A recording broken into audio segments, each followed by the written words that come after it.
சொல்ல துடிக்குது மனசு நிகழ்ச்சிக்கு உங்க எல்லோரையும் அன்போட வரவேற்கிறோம். கல்யாண பேச்சு எடுக்கும்போது சிட்டியில பாத்தீங்கன்னா பொண்ணு வீட்டுக்காரங்க சொல்லுவாங்க, மாப்பிள்ளை பொண்ணை விட 1 இன்ச் ஷார்ட்டா இருக்காரு, அதனால இந்த சம்பந்தம் வேண்டான்னு. ஒரு சிலர் சொல்லுவாங்க, பொண்ணு மாப்பிள்ளைய விட அதிகம் படிச்சிருக்கா, அதனால 2 பேருக்கும் ஒத்து வராது, இந்த கல்யாணம் வேணாம்பாங்க.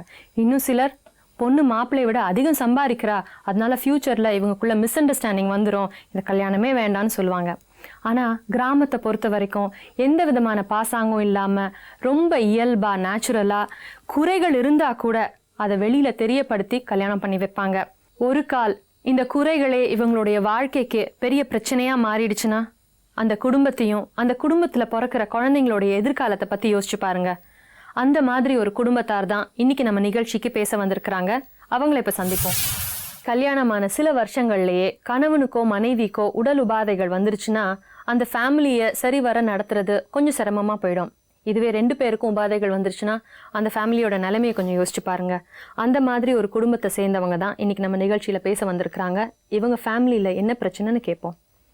சொல்லுங்கம்மா. நான் வந்து கோயம்புத்தூருங்க. அவர் கட்டினது கோயம்புத்தூருங்க. பையன் ஒருத்தர் புள்ள ஒருத்திங்க. நான் மனநல மருத்துவங்க. அவர் மஞ்சக்காமலை நோய்ங்க. அப்புறம் எங்கள் மாமியார் பாருங்க வெளியே எப்படி இருக்கிறாங்கன்னு, எங்கள் அம்மா பாருங்க எப்படி இருக்கிறாங்கன்னு. சரி, எல்லாத்துக்குமே ஒரே நேரத்தில் உடம்பு சரியில்லாமல் போயிடுச்சா? அவங்களுக்கெல்லாம் எப்போ இருந்து வந்தது தெரியலிங்க. எனக்கு வேணால் பிறந்ததுலேருந்து வளர்ந்ததுலேருந்து எல்லா விதமான டைம்லேயும் மனநல மருத்துவம் எடுத்துக்கிட்டு இருக்கீங்க. நீங்க மருந்து சாப்பிட்டுட்டு இருக்கீங்களா? உங்க குழந்தைங்களாம் எங்க கொண்டு வந்திருக்கேன்? குழந்தைங்களாம் இருக்காங்க, வெளியே நிற்கிறாங்க. யார் பாத்துக்கிறா உங்க குழந்தைய? எல்லாம் நம்ம அம்மா பாத்துக்கிறாங்க. என்னாலே எதுவும் பண்ண முடியாது, இவருனாலே ஒன்றும் பண்ண முடியாது, எங்கள் மாமியானாலே ஒன்றும் பண்ண முடியாது.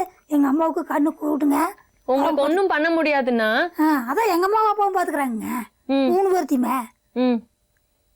இவர் கட்டி விட்டு போட்டு கோயம்புத்தூரில் இருக்கிறாருங்க. எங்கள் மாமியாவும் கோயம்புத்தூரில் இருக்குதுங்க. நான் குமாரபாளையங்க. 2 பேரும் ஒன்றா இருக்கீங்களா இல்லையா? ஒன்றா இல்லைங்க, பிரிஞ்சிருக்கிறோம். எப்போ இருந்து பிரிஞ்சிருக்கீங்க? பையன் 3 வருஷத்துக்கு மூத்தவங்க, புள்ள 3 வருஷத்துக்கு இளையவங்க. பிறந்ததுலேருந்து அப்படி இருக்கிறோம் வைங்களேன் 2 பேரும். குழந்தை பிறந்ததுக்கு அப்புறமா நீங்க அம்மா வீட்டுக்கு போயிட்டீங்களா? அம்மா வீட்டுக்கு போயிட்டு அம்மா கூட இருக்கிறாங்க. பையன் புள்ள 3 பேருங்க. மருந்து மாத்திரை வாங்கி சாப்பிட்டுட்டு இருக்கிறோன்னு வைங்களேன். ஐயா, நீங்க ஆட்டோ ஓட்டுறீங்களா? 2 குழந்தைங்க. ஆட்டோ ஓட்டிட்டு இருக்கீங்கல்ல நீங்க? ஆட்டோ ஓட்டிட்டு இருக்கீங்க. எங்க? கோயம்புத்தூர்ல. உங்க கூட யார் இருக்கா வீட்ல? உங்க வீட்ல யார் இருக்கா? வண்டிங்களா? வீட்ல உங்க வீட்ல. வீடு நாங்க தனியா வீடு எடுத்து இருக்கோங்க. உங்க கூட யார் இருக்கா? அம்மா இருக்குங்க. உங்களுக்கு என்ன உடம்புக்கு? நமக்கு உடம்புக்கு சரியில்லைங்க. இப்போ என்ன பிரச்சனை? உடம்புக்கு சரியில்லைன்னா மூச்சு வாங்குறதுக்கு ஆரம்பிச்சிருச்சுங்க. அதில் மூட்டை சமைச்சிட்டு இருந்தாங்க. 2வது இப்போ வண்டி ஓட்டுறதுக்கு வந்ததுக்கு பிற்பாடு ஜாஸ்தி வண்டி நைட்டில் உட்காந்து ஓட்டுறதுனால பனியில் நினையும் போது முடியாமல் மூச்சு திணறலாம் ஆகிடுச்சு. அதனால் நான் இப்போ ஜாஸ்தி வண்டிக்கும் கூட ஓட்டுறதுக்கு இல்லாத நிலை ஆகிடுச்சு. இப்போ நான் அப்போ ஏன்னா தானே ஏதோ ஒரு நேரம் ஓட்டுவேன், 2 நேரம் லீவு போட்டிருப்பேன். இப்படி ஓட்டிகிட்டு இருக்கிறனால குழந்தைகளெல்லாம் கொண்டு வந்து மாமியார் கிட்ட விட்டுருந்து மாமியார் பார்க்க சொல்லிட்டு இருக்காங்க. எத்தனை வருஷமா தனியா இருக்கீங்க? எத்தனை வருஷமா? இப்போ 3 வருஷமா. 3 வருஷமா? அதுக்கு முன்னாடி நல்லா இருந்தீங்களா? அதுக்கு முன்னாடி எல்லாம் ஒட்டுக்காக தான் இருந்தாங்க. உங்க குழந்தைங்க? 2 குழந்தைங்க. படிக்கிறாங்கல்ல? படிக்கிறாங்க. அவங்க ஃபீஸ்லாம் யார் கட்டுறா? பையனுக்கு 13 வயசு ஆயிடுச்சுங்க. பிள்ளைக்கு ஒரு 10 வயசு இருக்கும். அவங்க செலவு, அவங்க சாப்பாடு செலவு, படிப்பு செலவு மாமனார் மாமியாரும் பார்த்துக்கிறாங்க. நான் எனக்கு மாதத்துக்கு ஒரு தடவை 15 நாளைக்கு ஒரு தடவை நம்ம வீட்டுக்கு போய் பார்த்துட்டு குழந்தைகளுக்கு வேணுங்கிறதுனால முடிஞ்சதை கொடுத்துட்டு வருவாங்க. கோகிலா, என்னங்க? இப்போ அம்மாவோட தானே இருக்கீங்க? ஆமாங்க. உங்க செலவு, உங்களை பார்த்துக்கிறது எல்லாமே முழுக்க அம்மா? அம்மா அப்பா 2 பேரும் பார்த்துக்கிறாங்க. அவங்களுடைய வருமானம் அவங்களுக்கு எப்படி, எங்க இருந்து வருது? அவங்களுங்களா கேன் வியாபாரம் பண்றாங்கன்னு வைக்கல. என்னம்மா? கேன் வியாபாரம். சரி, பசங்களோட படிப்பு செலவெல்லாம் எல்லாம் அவங்க தான் பார்க்குறாங்க. நல்லா படிக்கிறாங்களா? பசங்க நல்லா படிக்கிறாங்க? பசங்களும் படிக்கிறாங்க, பிள்ளைகளும் படிக்கிறாங்க. அது தவிர உங்களுக்கு மருந்து செலவெல்லாம் இருக்கு இல்லையா? அதான் ஈரோடு ஹாஸ்பிட்டல், கவர்மெண்ட் ஹாஸ்பிட்டல் வாங்கி சாப்பிட்டுட்டு இருக்கிறேன். ஓ, என்ன சொல்றாங்கம்மா டாக்டர்? டாக்டர் என்ன சொல்றாங்க? டாக்டர் ஒன்றுமே சொல்ல மாட்டேங்கிறாங்க. மாதம் மாதம் மாத்திரை மருந்து எழுதி விட்டுறாங்க. உங்களுக்கு இருந்ததை விட இப்போ பெட்டரா இருக்கும்னு தோணுதா? இருந்ததை விட மெட்ரா இருந்ததுன்னாக்கா அந்த மாத்திரையை தப்பி தவிர்த்து சாப்பிடாம விட்டோன்னு வைங்க, உடம்புத்தான் தண்ணி போட்ட மாதிரி பண்ணி விடுதுங்களே. என்ன அது? தண்ணி போட்ட மாதிரிங்க, மயங்கிட்டு நினச்ச பக்கம் உழுகுற மாதிரியே அந்த மாத்திரை மருந்து சாப்பிடாம விட்டோம்னா அப்படி நடக்குதுங்க. சாப்பிடாம விட்டா? சாப்பிட்டா உங்களுக்கு நல்லா இருக்கு. டாக்டர் வந்து ரொம்ப வருஷத்துக்கு சாப்பிட்டுட்டே இருக்கணும்னு சொல்லியிருக்காரா? அது தெரியலைங்க, சீட்டை பார்த்தா தான் தெரியுங்க. சரி, அம்மா அப்பாவுக்கு நீங்க உதவி பண்ணுவீங்களா? சும்மா இருக்கிறோன்னு வைங்க, வீட்டுல சும்மா தான் இருக்கீங்க. உங்களுக்கு அம்மா அப்பா மட்டும் போகிறாங்க வராங்க தொழிலுக்கு. காலையில இருந்து சாயந்தரம் வரைக்கும் அப்ப என்னம்மா பண்ணுவீங்க? வீட்டில் இருப்போங்க, ஆளுங்க வேலை செய்வாங்க, ஆளுகளோடு இருப்போங்க. பையங்க பிள்ளைங்க ஸ்கூலுக்கு போனாங்க, நாங்கள் டிஃபன் கொண்டு போய் கொடுத்துட்டு வருவோங்க. அதெல்லாம் வெளியில போயிட்டு வருவீங்க? பசங்களை போய் ஸ்கூல்ல பார்த்துட்டு வருவீங்களா? அவங்க வரத்துக்கு லேட் ஆச்சுனாக்க போய் கூட்டிகிட்டு வருவாங்க. சைக்கிளில் போவாங்க வருவாங்க. அவங்கள கேட்டு விசாரித்து கூட்டிகிட்டு வருவாங்க. டிஃபன் கொண்டு போகாமல் காலையில் போயிட்டாங்கனாக்கா ஒன்று கொடுத்து போட்டு வருவாங்க, சாப்பிடுங்கடான்னு. தன்னுடைய பையனோட நிலைமை பத்தியும் அவருடைய குடும்ப சூழ்நிலை பத்தியும் விவரமா சொல்ல வந்திருக்கிறாங்க ரவீந்திரனுடைய அம்மா கண்ணம்மாள். கல்யாணம் ஆன ஒரு சில வருஷங்கள்லயே ரவீந்திரனுக்கு டிபி வந்திருக்கு. அவருடைய மனைவி கோகிலாவுக்கு மனநல பாதிக்கப்பட்டிருக்கு. இந்த சூழ்நிலையில இவங்களுடைய குடும்பத்தை யார் பாத்துக்கிறா, குழந்தைங்களை யார் பாத்துக்கிறான்றத விவரமா சொல்றதுக்காக ரவீந்திரனுடைய அம்மா கண்ணம்மா வந்திருக்காங்க. இப்ப அவங்களோட பேசுவோம். சொல்லுங்கம்மா, உங்க மகனுடைய குடும்பத்தை பத்தி சொல்லுங்க. கல்யாணம் முடிச்சு வச்சோமுங்க, ஒரு பிள்ளையும் பையனும் ஆச்சு. அப்புறம் மஞ்சள் காமால் வந்து அது நல்லா போச்சு. ரெண்டாவது டிபி வந்துச்சு. இப்போ அந்த ஒன்றுமே ஓட்ட முடிய போகிறதில்ல, வண்டி ஓட்ட போக முடியறதில்ல. இல்ல டிபி வந்ததுக்கு அப்புறமா அவருக்கு என்ன, அவருக்கு காது கொஞ்சம் சரியா கேட்கறது இல்ல. காது கேட்காதுங்க, காது சரியா காது கேட்காதுங்க. இப்போ ஒரு கண்ணு வெளிச்சம் இல்லைங்க, மங்கி போச்சு. பையனை பிள்ளையெல்லாம் அவங்க மாமியாக தான் பார்த்துக்கிறாங்க. இவனை நான் பார்த்துக்கிறேன். இவரை நீங்க பாத்துக்கிறீங்க?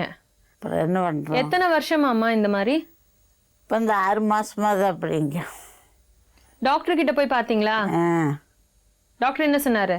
மாத்திரை வாங்கி தின்னுக்கிட்டுருங்க அப்படின்னு சொல்கிறாங்க. இப்போ டிபி நோயின்றதெல்லாம் ஒரு கஷ்டமான இது கிடையாது, ஈஸியாக குணப்படுத்திடலாம். சொன்னாரா அதுக்கு? என்ன சொன்னார் டாக்டரு? மாத்திரை வாங்கி சாப்பிட்டுக்குங்க, ஊசி போட்டுக்குங்க அப்படின்னு சொன்னார். சரி, உங்க மருமகளை பத்தி சொல்லுங்க.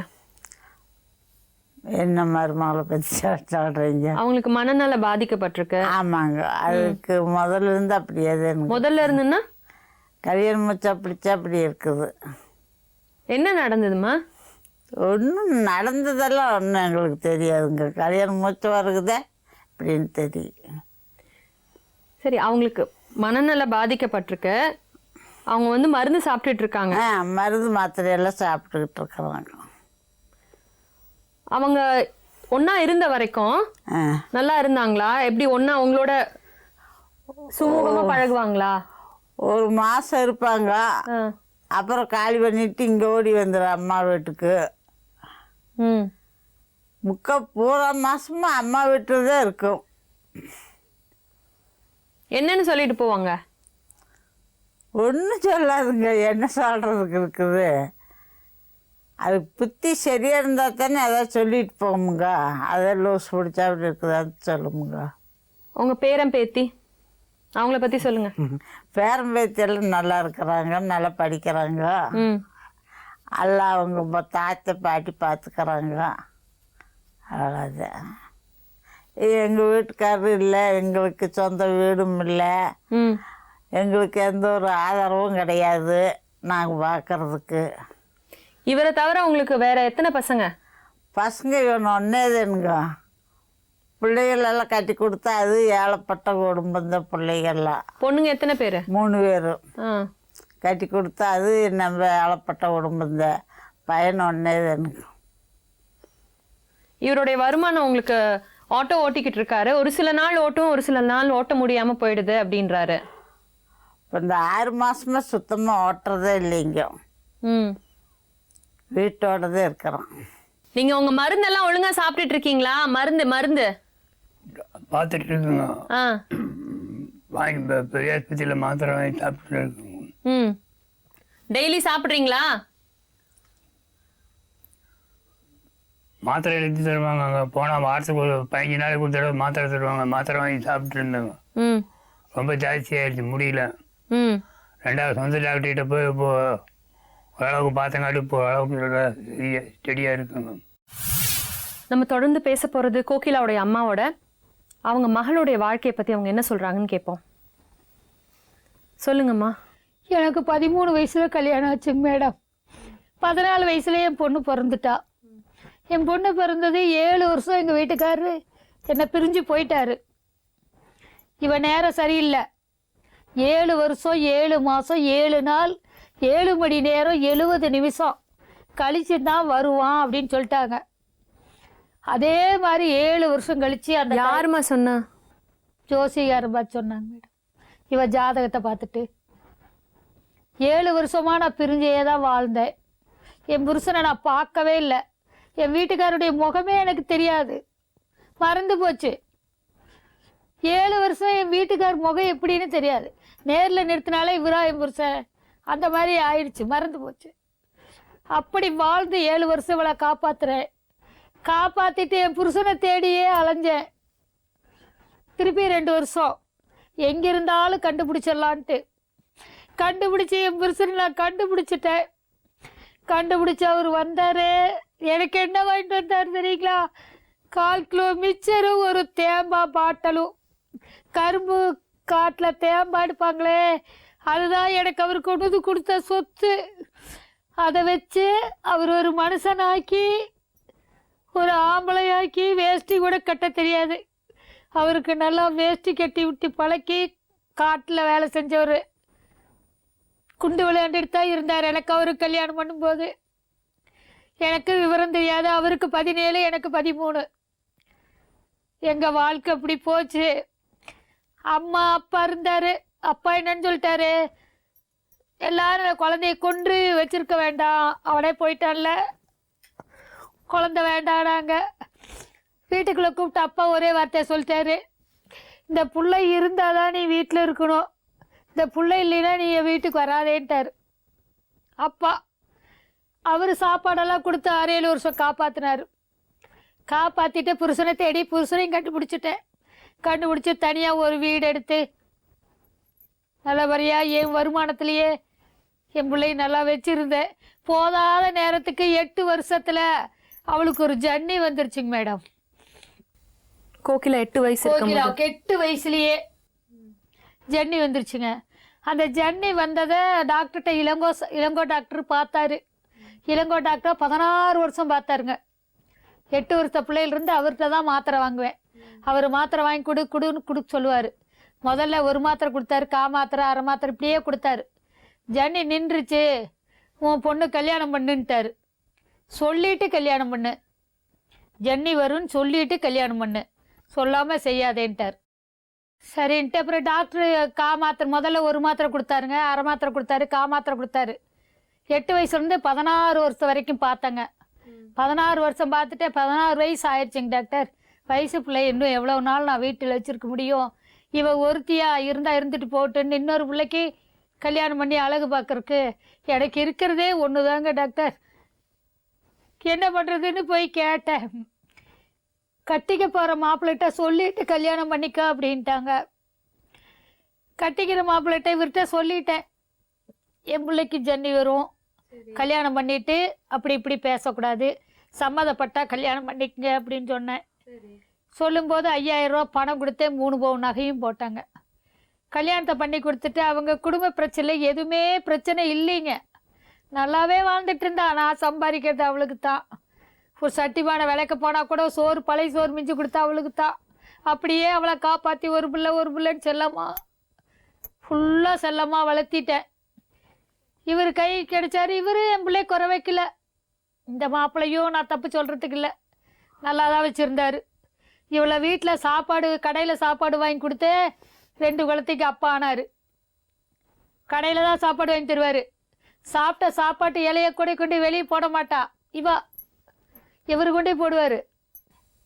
ஏம்மா அந்த மாதிரி? இவன் மனநிலை பாதிச்சிருச்சுங்க. அந்த பிப்ஸை வந்ததுலேருந்து வெளியே போகிறதில்ல. சரி. முதல் குழந்தை பிறந்துச்சு, நார்மலாகவே பிறந்துருச்சு பையன். 1300 ரூபா தான் செலவு பண்ணேன். டாக்டர் அம்மா மகாலட்சுமி டாக்டர் தான் அவங்க. அதான் 16 வருஷம் அவங்களுக்கே கொடுத்துட்ருக்கேனே ஏகப்பட்ட பணத்தை. அவங்க முதல் டெலிவரி நல்ல முறையாக பார்த்து அனுப்பிச்சிட்டாங்க. அப்புறம் டியூப் போட்டு விட்டேங்க 3.5 வருஷத்துக்கு. சரி. 3.5 வருஷம் கழித்து பையன் யூகேஜி ப்ரீகேஜி அனுப்பிச்சிட்டேன்.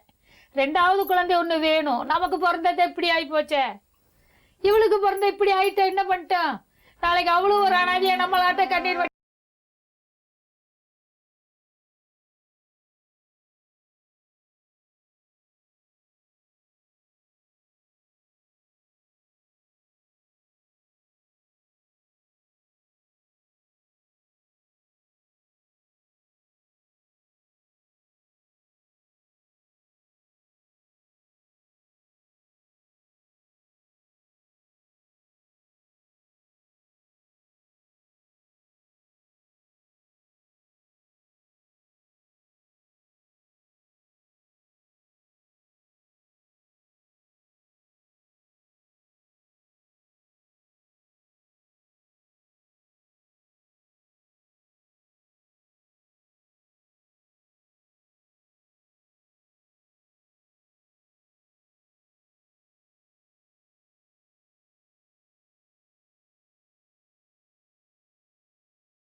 அப்புறம் நான் ஒரு ஆள் வீட்டில் ஒரு பொம்பளை இருந்ததுங்க, ஊடு கூடு பூசை வரும்.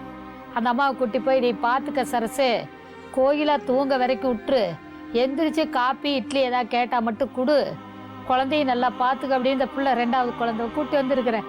அந்த பிள்ளைய பார்த்துக்க, பிள்ளைகளுக்கு எந்த ஒரு தப்பு நடக்கூடாது, நான் பணத்துக்கு ஏற்பாடு பண்ணிட்டு வந்துடுறேன் அப்படின்னு ஒரு 10 நாள் விட்டு போட்டுங்க பணத்துக்கு ஏற்பாடு பண்ண வந்துட்டேன். அவள் 10 நாள் பார்த்துட்டா. அவளுக்கு 600 ரூபா கொடுத்தாங்க, தினம் 60 ரூபா சம்பளம். 600 ரூபா கொடுத்தேன். கொடுத்து 16ஆம் நாள் ஒரு காரை வச்சு வீட்டுக்கு கூப்பிட்டு வந்துட்டேன். கூட்டிகிட்டு வந்து மேடம் தாய்ப்பாலே கொடுக்க மாட்டேங்குது, தாய்ப்பால் கொடுன்னா கொடுக்க மாட்டேங்குது. டாக்டர் ரகலை பண்ணுறாரு, தாய்ப்பால் கொடுக்கலின்னா இங்கே ஆஸ்பத்திரியில் இருக்காத வெளியே போங்கிறாரு. வெளியே போனாலும் பரவாயில்ல, தாய்ப்பால் கொடுக்க மாட்டேங்குது. ஏன்னு கேட்டால் எஞ்சிக்கு அந்த பிள்ளைகளுக்கு கொட்டிக்கும். இப்படியே சொல்றேன். அப்படியே சொல்லுது டாக்டர்கிட்ட, எஞ்சிக்கு அதுகளுக்கு கொட்டிக்கும், தர முடியாது. பெரிய டாக்டர் சொல்லிட்டாரு, பெரிய டாக்டர் சொல்லியே தர முடியான்றுச்சு. ஏன் கோகிலா, தாய்ப்பால் கொடுக்க மாட்டேன்னு சொன்னீங்களே, ஏன்? ஒட்டிக்கின்னு தான் கொடுக்கலைங்க. என்ன ஒட்டிக்கும்? அதான் மண்ணால மருத்துவமனை இருக்கிறனாலங்க, ம், அது ஒட்டிக்கின்னு தான் கொடுக்கலைங்க. யாரும்மா சொன்ன அப்படி? ஒருத்தரும் சொல்லிங்க, நான் தாங்க அப்படி முடிவு பண்ணிட்டேன். இவளே முடிவு பண்ணிட்டாளுங்க மேடம்.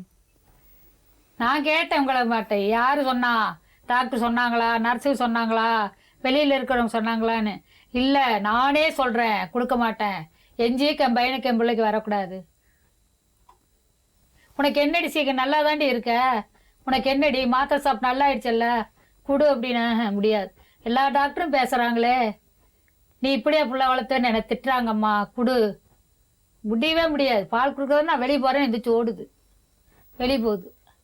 கோகிலாவுடைய தாய் ஜெயலக்ஷ்மி அவங்க வாழ்க்கையில் இது வரைக்கும் நடந்த எத்தனையோ பிரச்சனைகளை ரொம்ப மன உறுதியோடையும் தைரியத்தையோடையும் சந்திச்சுட்டு இருக்காங்க. தொடர்ந்து அவங்களோட பேசுவோம். சொல்லுங்கம்மா. இப்போ நான் இவ்வளோ கஷ்டங்களை தாங்கி கூடங்க, பையனுக்கு வயசு இப்போ 14 ஆயிடுச்சு. அவள் பிள்ளைக்கு 9 வயசு ஆயிடுச்சுங்க. என் கண் பார்வையும் ஒரு பார்வை ஆப்ரேஷன் பண்ணி கண் பார்வையும் போச்சுங்க. அவங்க அப்பா நிலைமையும் ரொம்ப மோசமாக இருக்குது. பொறை நீக்கி லென்ஸ் வைக்கிறேன் நாங்கள். சரி. பொறை நீக்கி லென்ஸ் வைக்கிறேன்னு சொல்லி லென்ஸே வைக்காம விட்டாங்க. திருப்பி ஒரு 60,000-70,000 செலவு பண்ணி இந்த கண்ணுக்கு ட்ரீட்மெண்ட் கிடையாதுன்ட்டாங்க. இதை சொல்கிறதுக்கு 60,000 செலவு பண்ணேன். என் வாழ்க்கையில் ரொம்ப சோகம் இருக்குதுங்க மேடம்.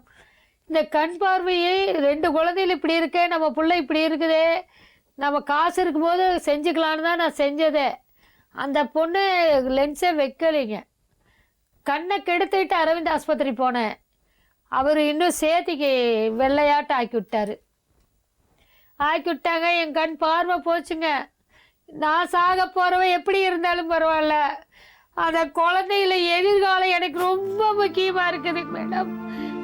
ஆவின் பல ஊற்றி வளர்த்துறது எனக்கு பெருசாக தெரியல, 2 பெருசாயிடுச்சுங்க. இவளோட பையனும் அவருடைய பிள்ளைன்னு சொல்லவே மாட்டாங்க. அந்த மாதிரி நான் வளர்த்திட்டேன். 2 எதிர்காலத்தில் கெட்ட பேர் இல்லாமல் என்ன மாதிரி ஆனஸ்டாக வாழணுங்கிற ஒரே லட்சியம். சொந்த பந்தம் எனக்கு யாரும் உதவி கிடையாது, ஆதரவு கிடையாது. எனக்கு வயசு 55 ஆயிடுச்சு. நான் இனி வளர்ந்து சாதிக்க போறதில்ல.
அப்படிலாம் பேசக்கூடாதுமா. நீங்கள் சொல்லுங்க. அதுவும் அவங்க எதிர்க்க சொல்லாதீங்க. செய்யல, நான் எதுவுமே செய்யல. இயற்கை மரணம் வந்தால் யாரோ எப்படி போட்டோம், எனக்கு அந்த 2 குழந்தைகளுடைய வாழ்க்கை எனக்கு ரொம்ப முக்கியம். சரிம்மா, நாங்க எங்கனால என்ன முடியுமோ பண்றோம்மா. அளவுக்கு உதவி செஞ்சீங்கன்னா என் உயிர் இருக்க வரைக்கும் காப்பாத்துறேன். கோகிலா மற்றும் ரவீந்திரனுடைய குழந்தைங்க கஜபதி, ரஞ்சினி இங்க வந்திருக்கிறாங்க. அவங்களோட இப்ப பேசுவோம். கஜபதி, ரஞ்சினி என்ன படிக்கிறீங்க? 5th. நீ 5th படிக்கிற. நீப்பா? நான் 8th ஸ்டாண்டர்ட். 8th ஸ்டாண்டர்ட் படிக்கிறேன். எந்த ஸ்கூல்ல படிக்கிறீங்க? ஹோலி கிராஸ். ஹோலி கிராஸ். எந்த சப்ஜெக்ட் ரொம்ப பிடிச்ச சப்ஜெக்ட்? சயின்ஸ். ரஞ்சினிக்கு சயின்ஸ் ரொம்ப பிடிக்கும். கஜபதிக்கு பயாலஜி. பயாலஜி. உனக்கும் சயின்ஸ் தான் பிடிக்கும். சரி, விளையாட்டுலலாம் எப்படி? கேம்ஸ்லாம் விளையாடுவீங்களா? நீ என்ன கேம்ஸ் விளையாடுவ? எனக்கு ரொம்ப பிடிச்சது கபடி. சரி. நாங்கள் அதிகமாக அதை தான் விளையாடுவேன். ஸ்கூல்ல டீம் இருக்கா? டீம் இருக்கு.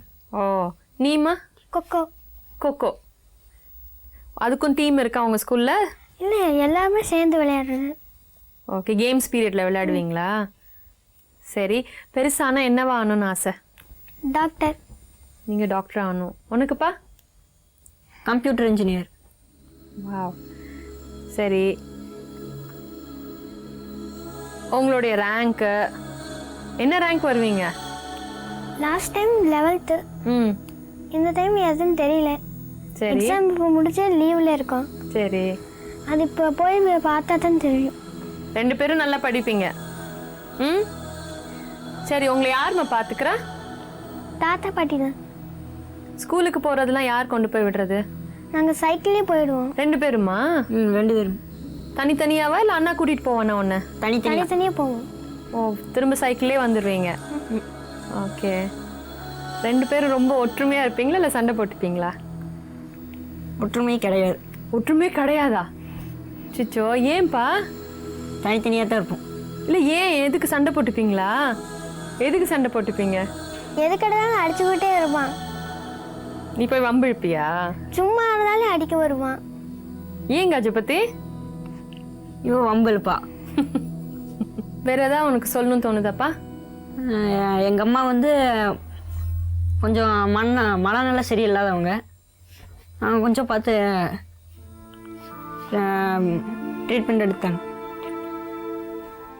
சரிப்பா, எங்களால் முடிஞ்ச உதவியை கண்டிப்பாக பண்ணுறோம். நீ ரஞ்சினி? அவங்களுக்கு அது நல்லபடியாக செஞ்சு கொடுத்தா போதும். அம்மாவை நல்லா குணமாக்குனா போதும். அப்பா வந்து நல்லா பார்த்துக்கிறாரா? அவர் எப்பயாச்சும் ஒரு தடவை தான் வருவார். வந்த பணம் கூட எங்கள் அம்மாவுக்கு 100 ரூபா கொடுப்பாரு, எங்களுக்கு 10 ரூபாயோ 20 ரூபாயோ கொடுத்துட்டு போவார். நல்லா பேசுவாரா? அவங்க படிப்பு பற்றிலாம் விசாரிப்பாரா? வந்தால் அப்படியே உட்காந்துக்குவார். ம். அதை இடத்த விட்டு எழுந்திருக்க மாட்டார். பாட்டி நல்லா பார்த்துக்கிறாங்களா? பாட்டு நல்லா போச்சு. மாத்திரை மருந்துகள் சாப்பிட்டா மட்டும் போதாது. மூளையோட தன்மையை தெரிஞ்சுக்கிட்டாலே பல பிரச்சனைகளுக்கு சுமூகமாக தீர்வு காண முடியும்னு சொல்கிறாரு ஸ்ரீனிவாசன். இவர் வந்து society for advancement of brain அனாலிசிஸில் உறுப்பினராக இருக்காரு. இப்போ அவரோட விளக்கமாக பேசுவோம். Hello sir, welcome to the show. சொல்லுங்கள், பிரெயின் அனாலிசிஸ்னால் என்ன? முன்னாடி நம்மளுக்கு வந்து இஜிங்கிற ஒரு மிஷின் எப்போதுமே இருந்திருக்கு. இதை வந்து நம்ம ஃபிட்ஸ் இல்லைன்னா எபிலப்சின்னு சொல்கிற மேஜராக யூஸ் பண்ணக்கூடிய ஒரு அதுக்கு தான் யூஸ் பண்ணியிருந்தோம். இப்போ வந்து இதை வந்து மற்ற யூசஸ்க்கும் இப்போது இன்றைக்கி யூஸ் பண்ண ஒரு ஸ்டாட்டிஸ்டிக்கல் மெத்தட் யூஸ் பண்ணி அனாலிஸ் பண்ண முடியறது பிரெயினை. அதாவது பிரெயின் கண்ணு மூடி இருக்கச்சே, அதாவது நீங்கள் முழிச்சுன்னு இருக்குங்க, ஆனால் கண்ணு மூடி இருக்கச்சே எப்படி இருக்குது, கண்ணு திறந்துருக்கச்சே எப்படி இருக்குது. ஏதாவது ஒரு வேலை பண்ண வைக்கலாம், பிரெயினை படிக்க வைக்கலாம், மேட்ச் பண்ண வைக்கலாம், இல்லைன்னா இன்னொருத்தர் பேசுகிறத வந்து நம்ம கேட்க வைக்கலாம். இந்த மாதிரி ஒரு வேலையை கொடுத்து அந்த அந்த அந்த மூளை எப்படி ஒர்க் ஆகுதுன்னு பார்க்க முடியும். அது இதோடைய ரிசல்ட்ஸை நம்ம வந்து அனலைஸ் பண்ணோன்னா மூளோடைய கேப்பபிலிட்டிஸ் என்ன அப்படிங்கிறது தெரியும். ஸோ பிரதானமாக நம்ம பார்த்தோன்னா அனாலிசிஸ்னு பண்ணச்ச என்ன பண்ணுறோன்னு பார்த்தா ஒவ்வொரு ஏரியாவும் சரியாக ஒர்க் ஆகுதா, 2வது கனெக்ஷன் சரியாக இருக்கா, 3வது இதுக்கு வேண்டிய எனர்ஜி இருக்கா. இது எல்லாமே இருக்கச்ச கூட ஒரு மனிதனுடைய வெல்னஸ்ன்னு சொல்லலாம், அதாவது செயல்படக்கூடிய கேப்பபிலிட்டின்னு சொல்லலாம். இந்த கேப்பபிலிட்டி எல்லாமே மாத்திரை மருந்து மட்டும் சாப்பிட்டா இம்ப்ரூவ் ஆகிறது இல்லை. நம்மளுக்கு அடுத்த லெவலாக பார்க்கச்ச நம்ம பிரெயின் ஸ்டேட் என்ன அப்படிங்கிறதும் இருக்குது. ஸோ இதை வந்து சேஞ்ச் பண்ணி உங்களுடைய வாழ்க்கையே சேஞ்ச் பண்ணக்கூடிய ஒரு நிலை தான் பிரெயின் அனாலிசிஸ்ங்கிற. இதுக்கு பேர் நியூரோ ட்ரைனிங்னு சொல்லலாம், நியூரோ பிளாஸ்டிசிட்டி ட்ரைனிங்னு சொல்லலாம், பிரெயின் ஃபங்க்ஷன் ட்ரைனிங் சொல்லலாம். நிறைய விதமாக நிறைய பேர் சொல்லியிருக்காங்க இதை பற்றி. இப்போ கோகிலாவோட கேஸ் பார்த்தீங்கன்னா அவங்க விஷயத்தை பொறுத்த வரைக்கும் வாட் வுட் யூ? பேசிக்காக இப்போ இவங்களுடைய பர்டிகுலர் கேஸை நம்ம எக்ஸ்பிளைன் பண்ணதில் இம்பார்ட்டண்ட்டாக நிறைய தடவை சீசார்ஸ் வந்திருக்கிறதுனால நிறைய டேமேஜஸ் ஆகிருக்கலாம். நம்பர் 2, ஃபிசிக்கல் இன்னபிலிட்டியும் இருக்கிறதுக்கு கூடியதுனால என்ன ப்ரெஷர்னால என்ன ஸ்ட்ரெஸ் இருந்திருக்கு, என்னென்ன ஏரியாஸ் ஃபங்க்ஷன் ஆகலன்னு இன்றைக்கி நம்மளுக்கு தெரியாது. ஸோ பேசிக்காக நம்ம முதல் காசு சொன்னோம் இல்லையா, அதாவது எந்த ஏரியாஸ் ஆஃப் த பிரெயின் என்னென்ன பண்ணுறது. சில ஏரியா ஜாஸ்தி டூ மச் ஆஃப் ஃபங்க்ஷன் பண்ணால் ஆங்ஸைட்டி ஜாஸ்தி கொடுக்கலாம். பண்ணுற வேலை வந்து ஆக்சுவலாக வந்து நம்மளால் அக்செப்ட் பண்ண ஒரு சொசைட்டி அக்செப்ட் பண்ணிக்கக்கூடிய மாதிரி இல்லாதையும் இருக்கலாம். அதுக்கும் சில areas of the brain are responsible. ரெண்டாவது, எந்தெந்த ஏரியா ஒர்க் பண்ணலை, ஏன்னா இப்போ ஒரு ரியாலிட்டியை வந்து ப்ராசஸ் பண்ணி அண்டர்ஸ்டாண்ட் பண்ணணுங்கிறதுக்கு பிரெயின் சில ஏரியாஸ் ஒர்க் ஆகணும். ஸோ அந்த ஏரியாஸ் ஒர்க் ஆகிறதா ஒர்க் ஆகலையான்னு அந்த அனாலிசிஸ் பண்ணணும் அப்படின்னு பண்ணோன்னா, ப்ளஸ் கனெக்டிவிட்டி, அதாவது என்ன இன்னொன்று கனெக்ட் ஆகலை அப்படிங்கிறதோ அப்படியும் பார்த்துட்டோன்னா நம்மளால் ஒரு அளவுக்கு அசஸ் பண்ணிட முடியும். ரெண்டாவது, இவங்க வயசில் இருக்கிற, அதுவும் ஃபீமேலோடைய பிரெயின் எடுத்துப்போம், நார்மலாக இருக்கிற ஒரு இவங்க வயசில் எப்படி இருக்கணும், எவ்வளோ தூரம் it is away or towards the நார்மலுங்கிறது தெரிஞ்சுக்கிறோம். நார்மலாக இப்போது வந்து ஒருத்தர் அப்நார்மலாக பிஹேவ் பண்ணுறாங்க அப்படின்னு சொன்னாங்கன்னா 2 ஸ்டாண்டர்ட் டீவியேஷன்ஸ்க்கு வெளியில் இருக்கும்னு சொல்லுவோம். It is a statistical measure. So அந்த எந்த ஏரியாஸ் எல்லாம் சரியாக இல்லை அப்படின்னும் தெரியும்.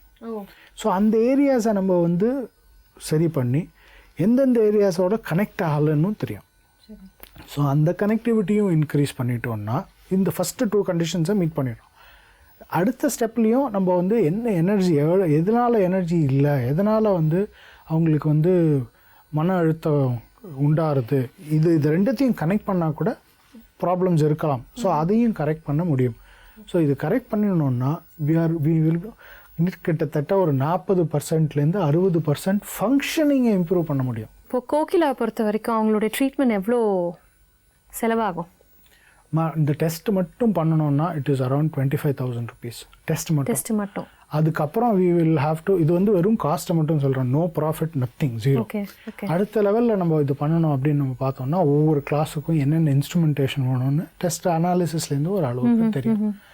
ஸோ அந்த லெவலில் நம்ம பார்க்கச்சா we will then have to 1,500லேருந்து 2,500 வரைக்கும் ஆகலாம் பர் சிட்டிங். ஃபர்ஸ்ட் டெஸ்ட் மட்டும் 25,000 ஆகும்னு சொன்னீங்க இல்லையா? அது what kind of test is that? இது வந்து இப்போது இந்த இஜி சொன்னோம் இல்லையா, டெஸ்ட் வந்து நீங்கள் மஷீன்ஸ் யூஸ் பண்ணி அதுக்காக கேட்குறீங்களா, இல்லை doctors there all involved? Everybody is involve, including the machines, including the time of the person who takes the test, including அந்த சாஃப்ட்வேர். இதுக்கு வந்து ஸ்பெஷல், இப்போ நார்மல் இஜி மிஷின்ஸ் மாதிரி வர முடியாது. ஃபஸ்ட்டு இது வந்து special machines because it has to talk to the software.